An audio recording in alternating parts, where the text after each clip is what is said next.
National ইউনিভার্সিটির prospect এবং প্রবলেমগুলো কি আপনি পাচ্ছেন? জাতীয় বিশ্ববিদ্যালয় বাংলাদেশের লার্জেস্ট ইউনিভার্সিটি। আমাদের প্রায় 40 লক্ষাধিক শিক্ষার্থী এবং শিক্ষা প্রতিষ্ঠানও প্রায় 2,500 মতো। বিসিএসে গতবার জাতীয় বিশ্ববিদ্যালয়ের অবস্থান ছিল তৃতীয়। আমরা যে সংখ্যক গ্রাজুয়েট প্রডিউস করি তার কোয়ালিটি অফ এডুকেশন নিয়ে প্রশ্ন আছে। কোনো ভর্তি পরীক্ষা ছিল না জাতীয় বিশ্ববিদ্যালয়ে। আমরা ভর্তি পরীক্ষা চালু করেছি। প্রত্যেকটা কলেজের এই গভর্নিং বডিগুলো এক একটা লোকাল পাওয়ার হাউস হিসেবে কাজ করে। কলেজের থেকে আপনার বড় আকারের ফান্ড আপনার বিভিন্ন জনকে দেওয়া হয়েছে। কি হিসাবে দেওয়া হয়? এটা অনুদান হিসেবে দেওয়া হয়েছে। শিক্ষকরা কলেজের ভিতরে বিভিন্ন ধরনের দলাদলিতে বিভক্ত।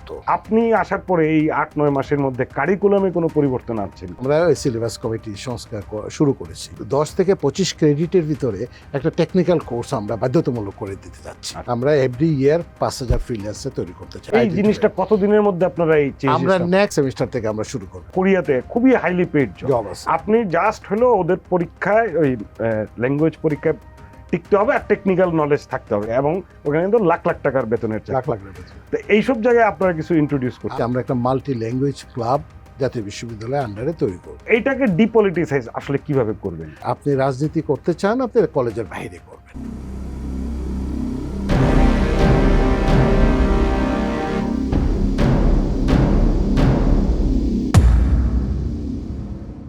দর্শকদের শুভেচ্ছা দিয়ে টিবিএস ফেস টু ফেস শুরু করছি। আমি শাহরিয়ার খান। আজকে আমাদের গেস্ট প্রফেসর ASM আমানুল্লাহ। উনি vice chancellor Bangladesh national university.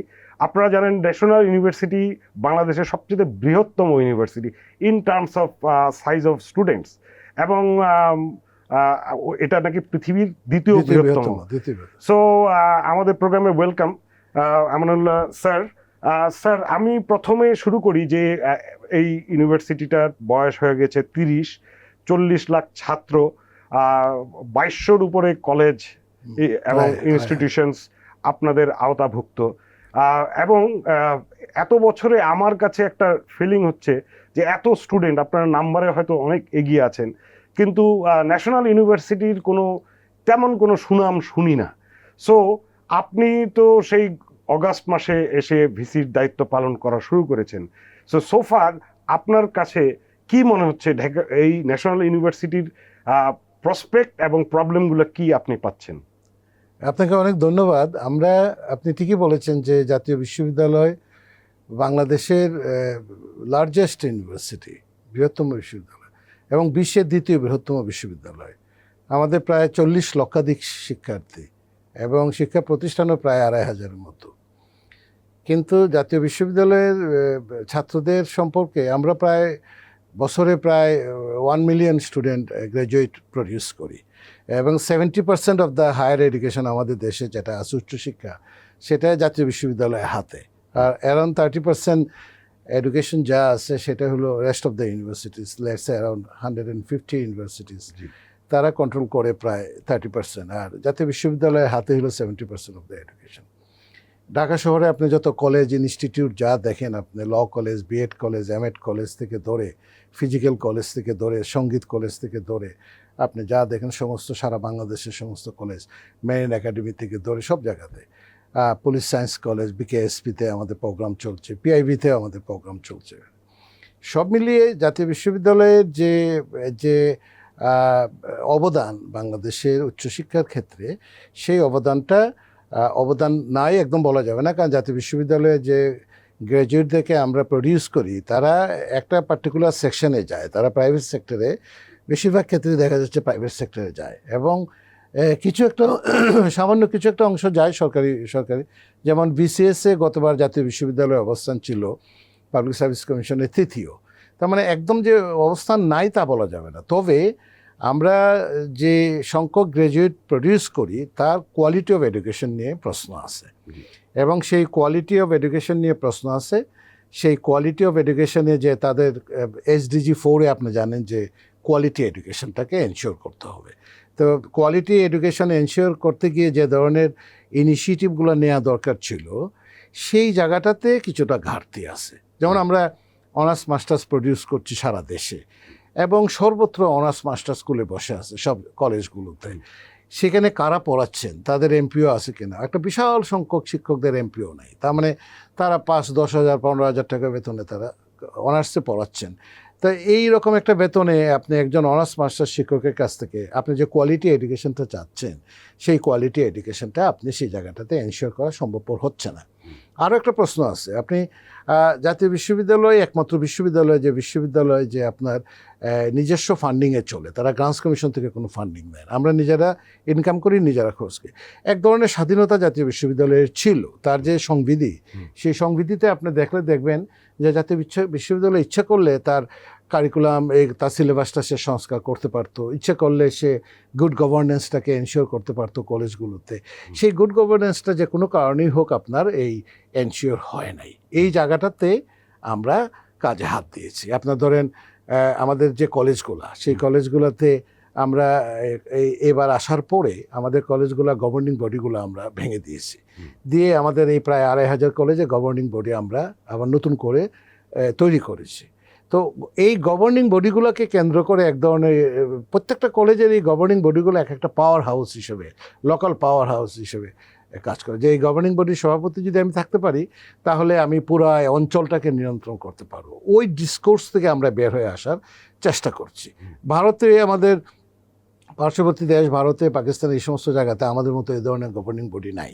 এখন আমরা চিন্তা করছি যে আসলেই শিক্ষা প্রতিষ্ঠানগুলোতে আমরা যে ধরনের গভর্নিং বডি চালাচ্ছি, যে কোনো সরকার আসুক, সেই গভর্নিং বডিগুলোর দিকে তার নজর সবসময় বেশি থাকে, বের হয়ে আসা যায় কি। এটার আপনি যদি সিম্পলি বলা যায়, প্রশ্ন করি আমি, তাহলে কি গভর্নিং বডিটাই প্রবলেম, নাকি এখানে প্রবলেমের ভিতরে আরো কিছু আছে? একটা হলো গভর্নিং বডিটা তো একটা প্রবলেম, যে সে লোকাল পলিটিক্সটাকে ওইখানে নিয়ে আসে, লোকাল পলিটিক্সটাকে নিয়ে এসে এটাকে সে নিয়ন্ত্রণে রাখতে চায়। এখন ঢাকা শহরের 10টা কলেজের গভর্নিং বডি যদি আপনার হাতে থাকে, 10টা কলেজ থেকে আপনি যে কোনো মুহূর্তে আপনার 1 লক্ষ 2 লক্ষ ছেলে মেয়েদেরকে রাস্তায় নামাতে পারেন। এই যে পাওয়ারটা, এই যে এক্সারসাইজটা, এটা একটা ভুল কাজ ছিল। এই জায়গাটাতে আমরা একটু হাত দিয়েছি। এটা তো আপনার শুধুমাত্র ন্যাশনাল ইউনিভার্সিটি আওতাভুক্ত প্রতিষ্ঠানে না, এটা তো আপনার মাদ্রাসাতেও প্রবলেম আছে, অন্য ইউনিভার্সিটি মাদ্রাসাতেও এমএনসিতে প্রবলেম আছে, স্কুল ম্যানেজমেন্ট কমিটিতেও প্রবলেম আছে, এবং আপনার এই জায়গাগুলোতে একটা বড় ধরনের সংস্কার তারা আনবে। আমাদের কলেজের সংখ্যা তো প্রায় 20,000-এর উপরে, সবগুলো মিলিয়ে যদি আপনি উচ্চ মাধ্যমিক কলেজগুলো সবগুলোকে ধরেন, মাদ্রাসাকে ধরেন, সেই জায়গাটাতে মাউসি কাজ করছে এবং শিক্ষা মন্ত্রণালয় কাজ করছে। আর আমাদের অধীনে যে সমস্ত প্রায় 2,500 কলেজ যেগুলো, এগুলো বড় বড় কলেজ। আপনি ঢাকা শহরে দেখেন, আপনার শেখ বুরহানুদ্দিন কলেজ, আপনার Habibullah Bahar college, Siddheswari college, city college, আপনার বড় হাজি মকবুল কলেজ, বড় বড় কলেজগুলো যেগুলো আপনার, কমার্স কলেজ।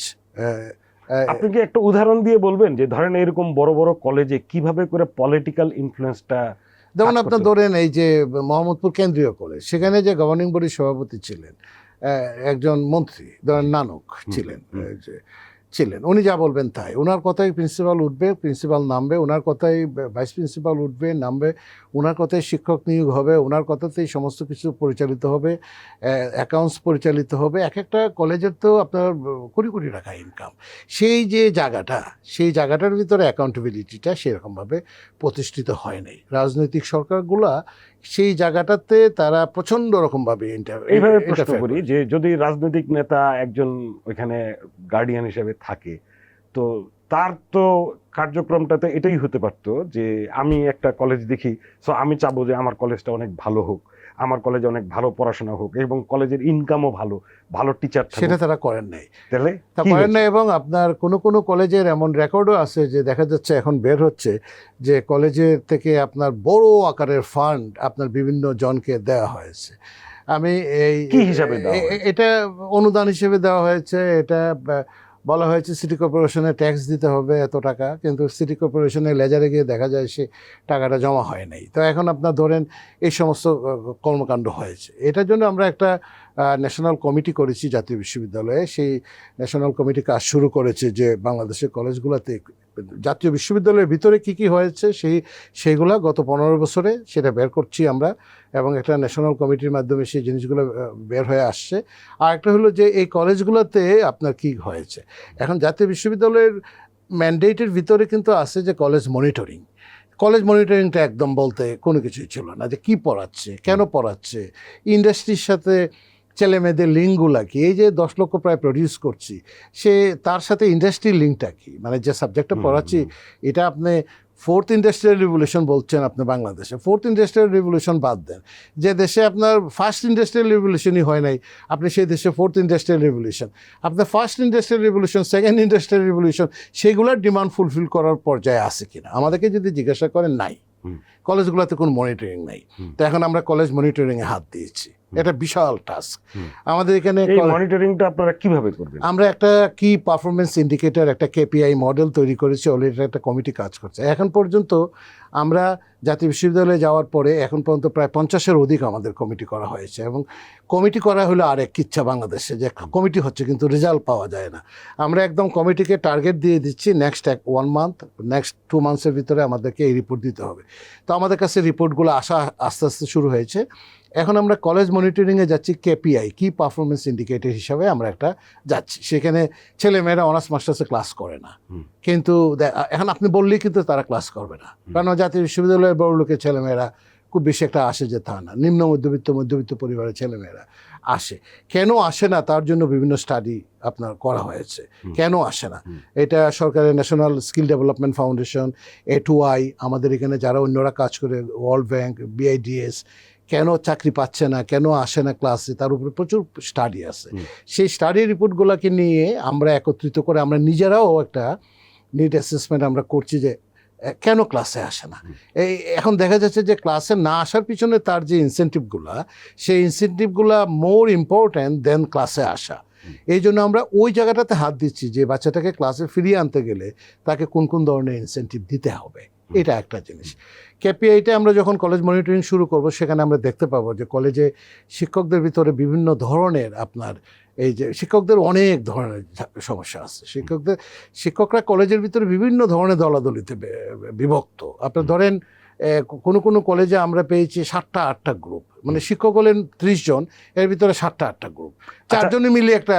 শিক্ষকদের প্রশ্নই আসি, যেহেতু স্টুডেন্ট আসে না, তার মানে হলো স্টুডেন্টরা স্টিমুলেটেড ফিল করে না। এবং আপনারা বললেন যে ঢাকার মানে প্রতিষ্ঠানগুলোর ভালো টাকা আছে, ভালো ইনকাম আছে। আবার আপনার যদি সবগুলো 2,500 যেগুলো আপনাদের আওতায় আছেন, হয়তো কোনোটা দুর্বল, কোনোটা সবল, টাকা যথেষ্ট আছে কি আছেন নাই। সো এই টিচারদের কোয়ালিটি নিয়ে আপনি একটু বলেন, যে টিচারদের ভিতরে কি আসলে এই যেগুলা মানে অবস্থা ভালো, যাদের ইনকাম ভালো, তারা কি যথেষ্ট কোয়ালিটি শিক্ষক দিতে পারছেন? আবার ঢাকার বাইরের গুলো কি কোয়ালিটি শিক্ষক আছে? শিক্ষক নাই যে তা না, ভালো কোয়ালিটি শিক্ষক আছে, কিন্তু তাদের যে কন্টিনিউয়াস প্রফেশনাল ডেভেলপমেন্ট সেটা নাই, তার যে প্রমোশনের পাথওয়ে সেটা নাই।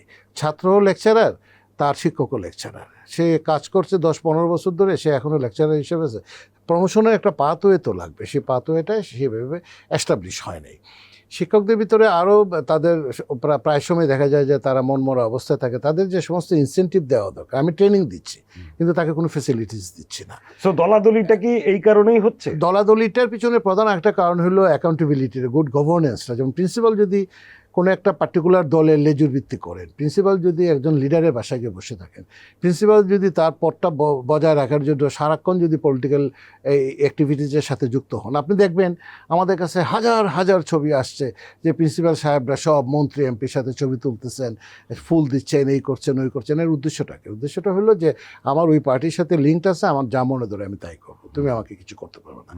এই জায়গাটা থেকে কিভাবে বের হওয়া যায়, এটা খুব সাংঘাতিক কঠিন একটা কাজ। এবং আপনারা ধরেন গত 54 বছরে বাংলাদেশে শিক্ষা খাতের ধরেন অনেকগুলো কমিশন হয়েছে, সবাই সুন্দর সুন্দর এই যে কি কথা বলেছেন, কিন্তু বাস্তবায়ন হয় নাই। আপনি যদি আমাকে জিজ্ঞাসা করেন, আমি বলবো যে বাস্তবায়ন হয়। আমাদের এখানে কি টাকা পয়সার অভাবের জন্য বাস্তবায়ন হয় নাই? উত্তর না। টাকা পয়সা কোনো না কোনোভাবে ম্যানেজ ছিল অথবা ম্যানেজ করা যেত। আপনার বড় বড় প্রজেক্ট হয়েছে, এখানে হাজার হাজার কোটি টাকার প্রজেক্ট হয়েছে শিক্ষায়, প্রাইমারি শিক্ষাতে হাজার হাজার কোটি টাকা, সেকেন্ডারিতে আপনার সিসিপি হাজার হাজার কোটি $1 বিলিয়ন প্রজেক্ট হয়েছে। কিন্তু আপনি at the end of the day যে আউটপুটটা, সেই আউটপুটটা আপনি দেখেন। ঢাকা বিশ্ববিদ্যালয়ে ভর্তি পরীক্ষাতে ধরেন বিজ্ঞান বিভাগে ভর্তি পরীক্ষাতে পাশ করে 10%, CGPA 5, সব CGPA 5, কিন্তু 90% ফেল করে যায়। এটা একটা ফেল করে যাওয়ার অর্থই যে সে অমেধাবী, আমি সেটা বলছি না, কিন্তু আমার প্রশ্নের আনসারগুলো সে দিতে পারছে না। ঠিক একই রকমভাবে এরকম যদি বড় বিশ্ববিদ্যালয়গুলো এই অবস্থা হয়, তাহলে জাতীয় বিশ্ববিদ্যালয়ে আমরা যেটা সেকেন্ড ক্যাটাগরিতে যাই, যারা বড় বড় পাবলিক বিশ্ববিদ্যালয়ে পায় চান্স নাই। পায় না, তারাই তো জাতীয় বিশ্ববিদ্যালয়ে যায়। তা জাতীয় বিশ্ববিদ্যালয়ে যদি আপনি হিসাব করেন তাহলে দেবে কোনো ভর্তি পরীক্ষা ছিল না জাতীয় বিশ্ববিদ্যালয়ে। খুব সাংঘাতিক ব্যাপার। আমরা ভর্তি পরীক্ষা চালু করেছি এবং আগামী মাসে 24 তারিখে ভর্তি পরীক্ষা। সারা দেশে একটা গোল শুরু হয়ে গেছে যে জাতীয় বিশ্ববিদ্যালয়ে ভর্তি পরীক্ষা নিয়ে ছেলে মেয়েদের ভিতরে এক ধরনের সেন্স ফিরে আসছে, তারা একটু পড়াশোনা করছে যে ভর্তি পরীক্ষা। আমার এখন যখন আপনার সাথে কথা বলছি তখন আমার অনার্সের পরীক্ষা চলছে, প্রায় 5-6 লক্ষ পরীক্ষার্থী পরীক্ষা দিচ্ছে এখন এই মুহূর্তে, পরীক্ষা হলে আছে। তারা গতকালকে আমার একদম পিন্ডি যা বলা যায় আমার সম্বন্ধে প্রচুর সমালোচনা তারা কালকে করেছে সারা দেশে। কেন সমালোচনা করেছে? এই পলিটিক্যাল সায়েন্সের প্রশ্নে একটু ঘুরে আসছে আমরা একটু হালকা ক্রিয়েটিভ প্রশ্নটাকে একটু মডার্ন করা, প্রশ্নটাকে একটু ক্রিটিক্যাল করা, সামান্য, খুব বেশি না। আপনি দেখলে হয়তো আপনার হাসির উদ্রেক হবে, কিন্তু তারা চাচ্ছিল যে না, এই গত 10-15-20 বছর ধরে যেভাবে পরীক্ষা প্রশ্ন হয় যে এইবার যা আসবে, গতবার যা আসছে তা আসবে না, এর আগের বার এগুলো আসবে এবং গাইড বই দেখে সেটা এইবার। আমি একটা জিনিস আই মাস্ট রিমার্ক, যে আপনি 10-15 বছর না, আসলে বিষয়টা বাংলাদেশে আমার ছোটকাল থেকেই দেখে আসছি। হ্যাঁ, আমাদের দেশের এডুকেশনে মুখস্থকে সাংঘাতিক একদম। যেহেতু মুখস্থ করে যাই এবং কোনো জিনিসটা বুঝি না, তো এটা ঘুরায় বললে কিন্তু আমার ব্রেন আউট। সামান্য একটু ঘুরে দেওয়া হয়েছে এমন যে আমাদের দেশের কিন্তু স্টুডেন্টরা কিন্তু জেনারেলি খুব মিডিওকার, যারা আউটস্ট্যান্ডিং তারা আউটস্ট্যান্ডিং, কিন্তু জেনারেলি স্টুডেন্টরা খুবই মিডিওকার। এবং আপনাকে এই জিনিসটা স্বীকার করতে হবে যে আমাদের জাতীয় বিশ্ববিদ্যালয়ের অধীনে প্রায় 100 কলেজ আছে, প্রায় 1 ডজনের উপরে। রাজশাহী কলেজ, আমাদের বড় বড় কলেজগুলো, Anandamohan college, Edward college, Azizul Haque college, BM college, yes, Victoria college, Chittagong college, Sylhet এমসিকো, বড় বড় কলেজগুলো আছে। তাদের কোয়ালিটি এবং মান যদি দেখেন আবার খুব ভালো, একদম বিশ্ববিদ্যালয়ের স্ট্যান্ডার্ডে। আমাদের কিছু মডেল কলেজ আছে, 200-র মতো 250-র মতো মডেল কলেজ আছে, তারা কিন্তু খুব গুড প্রডিউস করছে গ্র্যাজুয়েট, এবং তাদের প্রোডাকশন কিন্তু বেশ ভালো। এইখানে আমার আবার ঘুরে প্রশ্নে আসি, টিচার তো আপনি বললেন যে টিচার নাই তা না, বাট টিচারদের রাইটলি ইউজ করা হয় না, তাদের ইনসেন্টিভাইজ না। সো কারিকুলাম যেটা খুব, এটা কি আপনি বলতেছেন যে ইন্ডাস্ট্রির সাথে সংযোগ নেই? তা আপনি আসার পরে এই 8-9 মাসের মধ্যে কারিকুলামে কোনো পরিবর্তন আনছেন কি? আমরা অলরেডি কারিকুলামটা আমরা অনেকগুলো কমিটি করে, আমাদের প্রায় 30-35টা অনার্স মাস্টার্স প্রোগ্রাম চলছে সারা দেশে। আমাদের পোস্ট গ্রাজুয়েট ডিপ্লোমা চলছে, আমাদের এলএলবি প্রোগ্রাম, আমাদের BEd programme, MEd programme, B music programme. এটা একটা সাগর, এবং the very model of national university. I must say, আমার বলা উচিত কিনা আমি জানি না, কিন্তু ইট ওয়াজ রং। এইভাবে একটা national university, 70% of the higher education একটা বিশ্ববিদ্যালয়ের হাতে, এবং সেটা in the way it was politicised, এটা আনথিঙ্কেবল। এটা না নেওয়ার মতো একটা অবস্থা। এই জায়গাটাতে আমরা এসে আমরা সিলেবাস কমিটি সংস্কার শুরু করেছি। এখন আমরা এই বছর থেকে নেক্সট যে ভর্তি হবে জুলাই পরে, এখানে আমরা একটা soft skill course introduce already করে দিয়েছি, আর একটা আইসিটি কোর্স ম্যান্ডেটরি করে দিয়েছি। সফট স্কিলের ভিতরে কারা কাজ করবে সেই জায়গাটা আমরা আইডেন্টিফাই করেছি। আমাদের সাথে A2I-এর সাথে MOU হতে যাচ্ছে এই সপ্তাহে, আমাদের সাথে ইউনিসেফের এই একটা MOU হতে যাচ্ছে এই আগামী সপ্তাহে। আমাদের সাথে আমরা কাজ শুরু করেছি আপনার Australian টেফ, British technical education board, Saudi আরবের TVET technical and vocational education, তাদের সাথে আমরা কাজ শুরু করেছি। এইভাবে আমরা বিশ্বের অনেকগুলো দেশের সাথে তারা এগিয়ে আসছে যে আমরা সফট স্কিল এবং হার্ড স্কিলটা কীভাবে আমরা দিতে পারি। সবচেয়ে বড় কাজটা যেটা আমরা করছি সেটা হলো যে আপনি অনার্স করবেন, মাস্টার্স করেন, কারণ এটা তো আমি এখন চট করে বন্ধ করতে পারবো না, অথবা আপনি গ্র্যাজুয়েশন করবেন 3 বছরে, সেটা করেন। আমরা এটার সাথে আমরা ওই 10 থেকে 25 ক্রেডিটের ভিতরে একটা টেকনিক্যাল কোর্স আমরা বাধ্যতামূলক করে দিতে যাচ্ছি, একটা ট্রেড কোর্স। যে ট্রেড কোর্সটা will be accredited by the Saudi Arab টিবেট, accredited by the TAFE Australia, accredited by the British educational board. যদি পিয়ারসন এডেক্সেল যদি সে আমাকে অ্যাক্রিডিটেশনটা দেয় এই জায়গাটাতে, তাহলে ওই যে সার্টিফিকেটটা, ওই যে মাইক্রো ক্রেডেনশিয়ালস বলছি আমরা এটাকে, সেই সার্টিফিকেটে সে অনার্স মাস্টার্সের সার্টিফিকেটও পাবে, আবার সাথে সে একটা টেকনিক্যাল এডুকেশনের সার্টিফিকেটও পাবে। ওই কাজটাতে আমরা হাত দিয়েছি, তাহলে ডাবল ডিগ্রি হচ্ছে তার। তাহলে সে দেখা যাচ্ছে সে একই সঙ্গে হিস্ট্রিতে, ফিজিক্সে, কেমিস্ট্রিতে, বায়োলজিতে, সোশিওলজিতে সে অনার্স করবে, কিন্তু একই সঙ্গে he or she is expert on artificial intelligence, he or she is expert on cloud funding. হ্যাঁ, নতুন কিছু আমরা না এটা মানে টেকনিক্যাল এডুকেশন, আচ্ছা। একটা টেকনিক্যাল এডুকেশন, একটা ট্রেড কোর্স, এবং মন্ত্রণালয় খুব সাংঘাতিকভাবে এই জিনিসটাকে তারা গ্রহণ করেছে। এখন বর্তমান মন্ত্রণালয়, উপদেষ্টা মহোদয়, সচিব মহোদয়, আমাদের টেকনিক্যালের যে সচিব, সবাই মিলে আমরা এই জায়গাটাতে কাজ করছি যে আমরা এই টেকনিক্যাল কোর্সটা যার যেটা পছন্দ, যেমন মেয়েটা হয়তো সে শেফ অথবা কুকারিতে পছন্দ করবে, সে সেখানে করবে, ফ্লাওয়ার পছন্দ করবে, ফ্লাওয়ার নিয়ে সে কাজ করবে, ফ্লারিস্ট হবে। একই রকমভাবে যে যেটা পছন্দ করে আমরা ক্লাস্টার করে দেবো 1 2 3। তো এখন এই সংস্কারটা আনলে পড়াবে কে? এটা আমরা এই জিনিসটা কতদিনের মধ্যে আপনারা এই আমরা নেক্সট এই সেমিস্টারে যদি নাও হয় নেক্সট সেমিস্টার থেকে আমরা শুরু করব। আর এই সেমিস্টার থেকে আইসিটি ডান, সফট স্কিল ডান, ইংরেজিটাকে বাধ্যতামূলক করে দিচ্ছি। এই 3টা জিনিস এই সেমিস্টারে যাচ্ছে। এরপরের সেমিস্টার থেকে আমরা ওই ট্রেড কোর্সটাকে ইন্ট্রোডিউস করতে যাচ্ছি, এবং এই জায়গাটাতে এটা আমরা করতে যাচ্ছি না শুধু, এটা আমরা করতে বাধ্য। কারণ আপনি জানেন যে 2026-এর পরে গালফ স্টেটগুলো বলছে আনস্কিল কাউকে আর নিবে না। এখন আমাদের এখান থেকে যারা যায় বেশিরভাগ কিন্তু সেমি স্কিল, আনস্কিল, ওরা 20-30-40 হাজার টাকা বেতনে যাচ্ছে গালফ স্টেটগুলোতে এবং পৃথিবীর বিভিন্ন দেশে। ভারত থেকে যাচ্ছে 80-90 হাজার, পাকিস্তান থেকে যাচ্ছে, ইদানিং নেপাল পর্যন্ত বার্গেনিং করে, ওরা 60-70 কমে 80 কমে যেতে চায় না।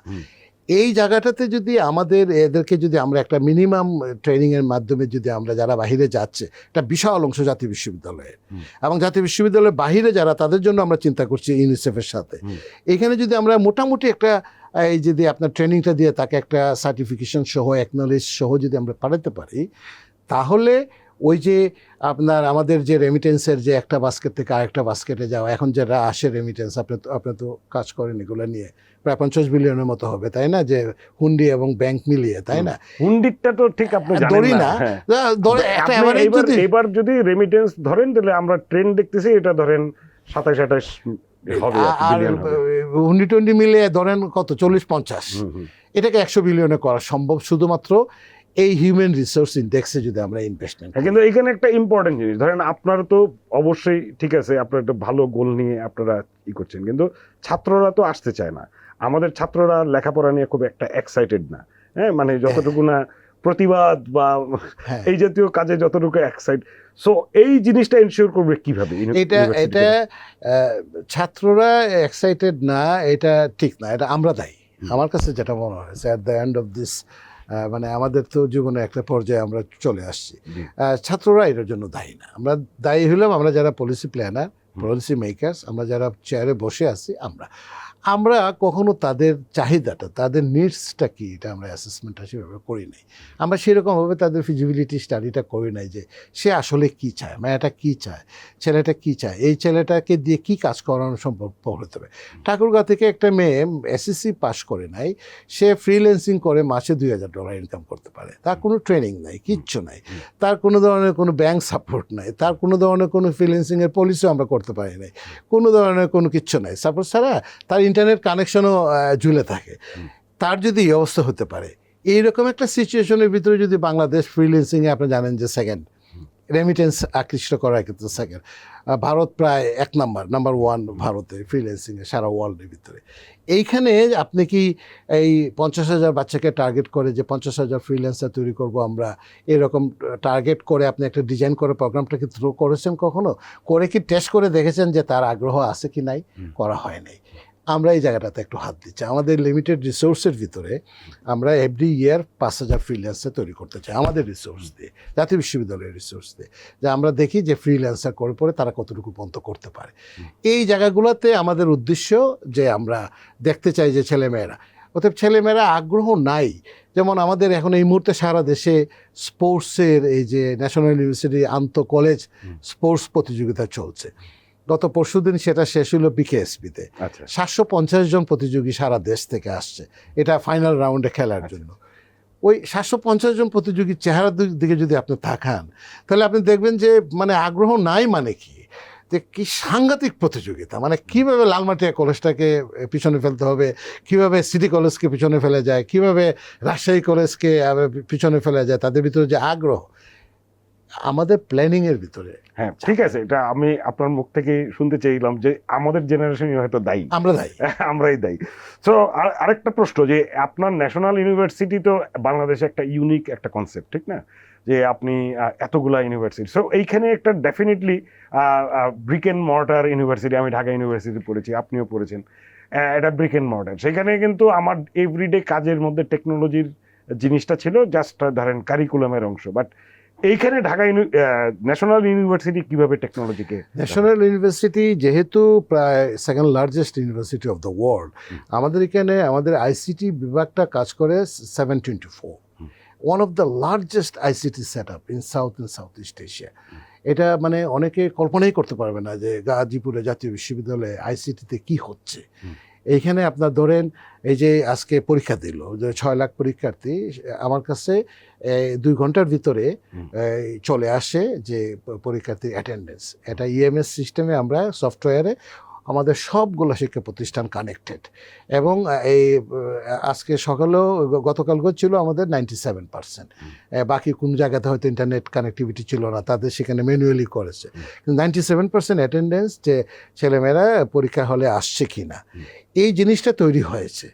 কলেজগুলোতে আইসিটি টিচারদের একজন আইসিটি টিচার আছেন কলেজে, কম্পিউটার ল্যাব অনেকগুলো কলেজে আপনি পাবেন, কিন্তু তার যে ব্যবহার, এই যে আইসিটি শিক্ষককে ব্যবহার, ওই কম্পিউটার ল্যাবটাকে ব্যবহার করা এবং তাকে ডিজাইন করে প্রোগ্রাম করা, এই জায়গাগুলোতে আমাদের ঘাটতি রয়ে গেছে। আদারওয়াইজ আপনি টেকনোলজির যে ব্যবহার জাতীয় বিশ্ববিদ্যালয়ে, সেটা বেশ ভালো, কিন্তু আপনার এটাকে পজিটিভলি ব্যবহার করার জন্য, মানে আরও ফার্দার অ্যাডভান্সমেন্টের জন্য, গুড গভর্নেন্সটা এনশিওর করার জন্য, অ্যাকাউন্টেবিলিটিটা এনশিওর করার জন্য, মনিটরিংটা এনশিওর করার জন্য, যে ব্যবহার করার যে জায়গাটা, সেই জায়গাটাতে গ্যাপ রয়ে গেছে। এই জায়গাটা আমরা হাত দিচ্ছি।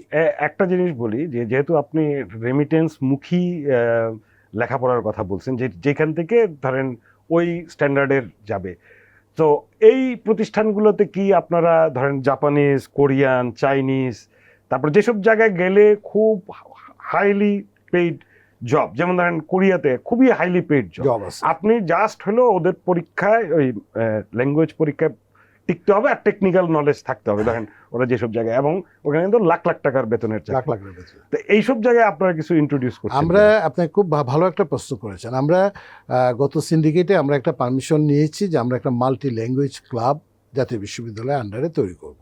সেই মাল্টি ল্যাঙ্গুয়েজ ক্লাবে আমাদের কোরিয়ান ল্যাঙ্গুয়েজ আছে, আমাদের স্প্যানিশ আছে, আমাদের ইংরেজি আছে, আমাদের অ্যারাবিক আছে, আমাদের জাপানিজ আছে, এবং আমাদের বাংলাও আছে। কারণ কেউ কেউ আবার বাংলাও শিখতে চান, ফরেন ন্যাশনালস, তারা বাংলা শিখতে চান, বাংলা সার্টিফিকেট। এটা ইনিশিয়ালি আমরা করছি জাতীয় বিশ্ববিদ্যালয়ে, আস্তে আস্তে গাজীপুরে। এটাকে আমরা আস্তে আস্তে ঢাকাতে নিয়ে আসবো। আমাদের ঢাকাতে একটা ক্যাম্পাস হচ্ছে, আপনারা জানেন যে গ্রান্টস কমিশনের সাথে আমাদের একটা টাওয়ার বিল্ডিং হচ্ছে, সেখানে নিয়ে আসবো, এবং আস্তে আস্তে আমরা এটাকে মডেল কলেজগুলোতে 250 মডেল কলেজে পাইলট হিসেবে যাব, এরপর সারা দেশে কলেজগুলোতে যাব, যে একটা মাল্টি ল্যাঙ্গুয়েজ ক্লাব। এবং ওইটাতে ওই দূরের কলেজগুলোতে হয়তো আপনি দেখা যাবে যে টিচার পাওয়া যাচ্ছে না, এখানে আমরা অনলাইনে আমরা করবো। আর এবং আপনি ঠিকই বলেছেন, জাপান থেকে আমাদেরকে বলছে, কোরিয়া থেকে আমাদেরকে বলছে, এমন সব ট্রেডের কথা বলছে যে তোমার কাছে যদি 100 থাকে আমাদেরকে পাঠিয়ে দাও, 200 থাকে আমাদেরকে পাঠিয়ে দাও। যেমন ওই যে পানির নিচে গিয়ে যে ওয়েল্ডিং করে, আন্ডার ওয়াটার, এই যে ওয়েল্ডিং, সেটা নিয়ে তাদের ডিমান্ড দেখা যাচ্ছে যে আমাদের এখানে কেউ নাই, মানে করা যাচ্ছে না, ইটস ভেরি এক্সপেন্সিভ। সিঙ্গাপুর থেকে ট্রেনিং নিয়ে আসতে হয়। আমরা ওই জায়গাগুলোতে হাত দিচ্ছি যেগুলো demand based, industry based, local industry based, এবং ইন্টারন্যাশনাল মার্কেটে কি চাচ্ছে সেটার উপরে ভিত্তি করে আমরা এই ডিজাইনটা। অ্যাকচুয়ালি আমাদের যদি আরেকটু স্কিল থাকতো, আমাদের কিন্তু সাপ্লাই দিয়ে, কারণ আমাদের দেশে প্রচুর ইয়াং পিপল আছে, এবং ওয়েস্টে কিন্তু ডিক্লাইনিং পপুলেশন, এবং তারা জাস্ট হলো যদি একটা স্ট্যান্ডার্ড কাজ পারে, যেটা আমাদের দেশের লোক খুব কম পার্সেন্টেজ পারে, যে কারণে খুব বটম টাইপের জবে যায়। কিন্তু আমি নিজেই দেখেছি বিভিন্ন দেশে কি পরিমাণ সুযোগ আছে, মানে অনেক বাংলাদেশ থেকে গিয়ে আমাদের দেশের ছেলেপেলেরা তো দেখা যায় যে মানে যারা একটু মানে গরিব বা অনেক শিক্ষা কম, তাদের হলো ড্রিম থাকে হলো সৌদি আরব যাবে, হ্যাঁ, মানে সৌদি আরব গিয়ে খুব লো লেভেলের কাজ করা, এবং এটা কিন্তু জাস্ট ম্যাটার অফ জাস্ট তাদের একটু ট্রেনিং দেওয়া। এবং কালকে আপনার একটা ফেসবুকে পোস্ট পড়ছিলাম, আমাদের শফিকুর ওই যে প্রধান উপদেষ্টা, সে ওই যে ইটালিতে একটা রেস্টুরেন্টে খেতে গেছে, সেখানে গিয়ে দেখে যে মাইলকে মাইল সমস্ত রেস্টুরেন্টের শেফ পুরা কিচেন দখল করে আছে বাঙালিরা। বাঙালিরা, হ্যাঁ। তারা অনেক কষ্ট করে সেখানে তারা শিখে তারপরে সেই জিনিসটা আমাদের এইখান থেকে কিন্তু এখান থেকে। শিখে যেতে পারে, সারা সারা বিশ্বে এখন এই মুহূর্তে, কারণ ওদের দেশে এসব দরকার আছে, ওদের এই হ্যান্ডস দরকার আছে। আমি অস্ট্রেলিয়াতে বহুদিন ছিলাম, অস্ট্রেলিয়াতে আপনার চুল কাটার লোক নাই, ডেন্টাল অ্যাসিস্ট্যান্ট নাই, অ্যালাইড হেলথ যে সাপোর্ট যারা দেয় তাদের লোক নাই, নার্সেস তো আপনি সারা পৃথিবীর সবাই জানে। এখন আমরা সাপ্লাইটা সেটা করতে পারি, কিন্তু মুশকিল হইলো তাদের এক্রিডিয়েশন লাগবে, আর হইলো সফট স্কিল, যে তার কমিউনিকেটিভ স্কিলটা তার লাগবে। তো ওই জায়গাটাতে আমরা এখন জাতীয় বিশ্ববিদ্যালয়ে হাত দিচ্ছি। পলিটিক্সটা যদি একটু কমিয়ে আনতে পারি। এটা আমার লাস্ট প্রশ্ন আপনার কাছে।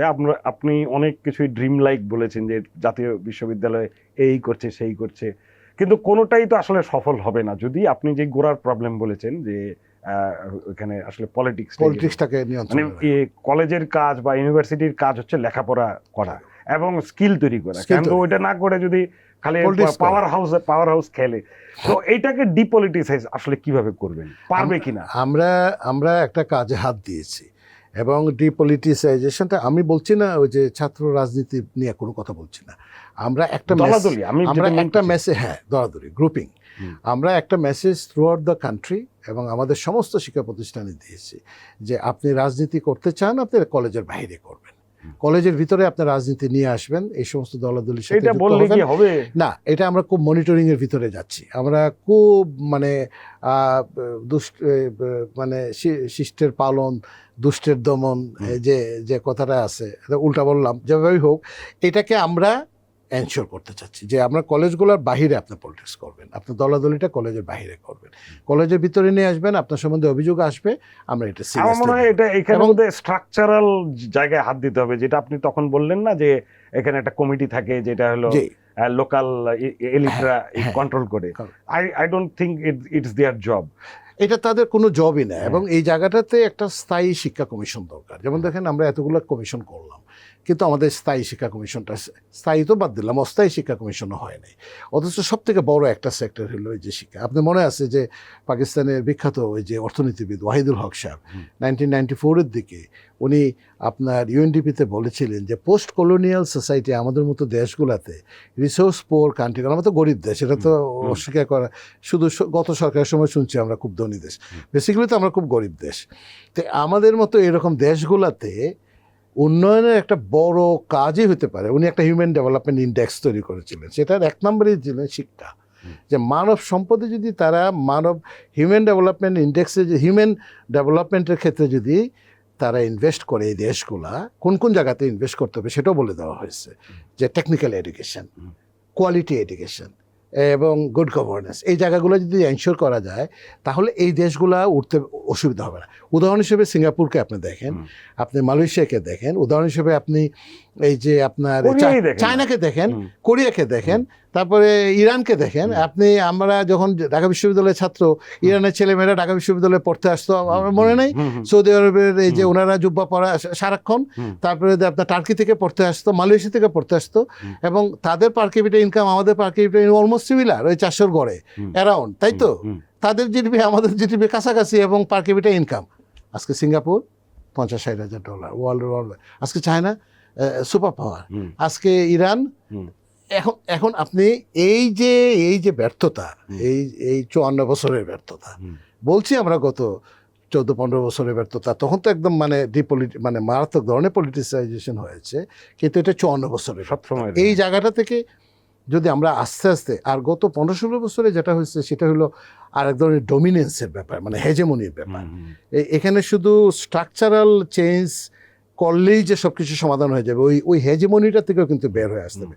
ওনারা খুব মারাত্মকভাবে প্ল্যান ওয়াইজ একটা ডিসকোর্সকে এস্টাবলিশ করা, যে মানে আমি ছাড়া বা আমার এই ধরনের ছাড়া আর কোনো ধরনের ডেভেলপমেন্ট হতে পারে না, এই ধরনের ইডিওলজি ছাড়া আর কোনো ধরনের আদর্শ মতভেদ হইতে, এই জায়গাটা থেকে বের করে আনতে কিন্তু আরও বেশি সময় লাগবে, 20, 25, 30 বছর সময় লাগবে। একটা উদাহরণ দিয়ে শেষ করছি, পাবলিক বিশ্ববিদ্যালয়গুলোতে অ্যাপয়েন্টমেন্টগুলো যেগুলো হয়েছে আপনি জানেন, হ্যাঁ, কোনো বিশ্ববিদ্যালয়ে 1000 শিক্ষক নিয়োগ করা হয়েছে, সেখানে 1% শিক্ষককে নেওয়া হয় নাই যে ওই মতাদর্শের বাইরে। তাহলে 99%ও যদি আপনি ধরেন, 1% ধরলাম, 99% যে লোকগুলো জয়েন করেছেন তারা তো আগামী 35-40 বছর পর্যন্ত বিশ্ববিদ্যালয়ে আপনার সার্ভিস দিবেন। তাহলে ওই জায়গাটা থেকে বের হয়ে আসা, তাকে ডিকনস্ট্রাক্ট করা, তাকে আবার এই যে নির্মাণ, পুনর্নির্মাণ, বিনির্মাণ করা, ওই জায়গাটাতে আরও অনেক সময় লাগবে। তবে আমাদেরকে কাজে হাত দিতে হবে। Thank you. আপনার কাছ থেকে আমি প্রচুর সময় নিলাম এবং আপনার কথা শুনে খুব ইন্সপায়ার্ড ফিল করছি যে অ্যাটলিস্ট আপনাকে you have to start from somewhere to change. হ্যাঁ, এবং আসলে লেখাপড়ার জায়গায় লেখাপড়া যদি না থাকে, আমাদের দেশের অধিকাংশ মানুষের আসলে কোনো ক্রিয়েটিভ কালচারের ভিতরে নাই, কোনো ইতে নাই। সো এটা আসলে এডুকেশন ইনস্টিটিউশনই সব প্রোভাইড করে। So I wish you the best. আপনার এই মিশন থাকুক এবং এই মিশনের ভিশনটা যেন পরবর্তীতে যেই সরকারি আসুক তারা যেন সেটা ক্যারি আউট করে, তা না হলে এটা ফেল একটা অ্যাটেম্প হবে। সো অনেক ধন্যবাদ। আর দর্শকদের যদি আমাদের প্রোগ্রাম ভালো লাগে তাহলে লাইক করবেন, শেয়ার করবেন, আর আমাদের চ্যানেলে চোখ রাখবেন। আপনাদের সবাইকে ধন্যবাদ।